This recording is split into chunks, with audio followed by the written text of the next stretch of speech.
তো আসে না। ও যাই হোক, এখন আমরা অনেকদিন পর একসাথে, আমরা ছোট ভাই বড় ভাই, কিন্তু বিষয় হলো আমাদের মেজো ভাই আছে, মেজো ভাই আছে আর এক অফিসে। তো এই জন্য আমরা, হ্যাঁ সে অনেক ব্যস্ত, আসলে নতুন নতুন চাকরি।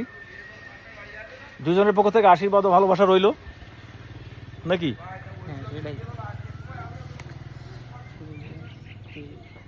তো আর পড়ন্ত বিকেলে আমরা দুই ভাই কাজের ফাঁকে, আমার কাজের ফাঁকে আমার ভাই এসেছে দেখা করতে, খুব ভালো লাগলো আসলে।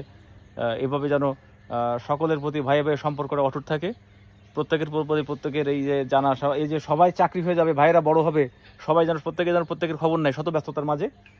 এভাবে আমরা প্রত্যেকে বড় ভাইদের উচিত ছোট ভাইদের শেখানো। ধন্যবাদ সকল।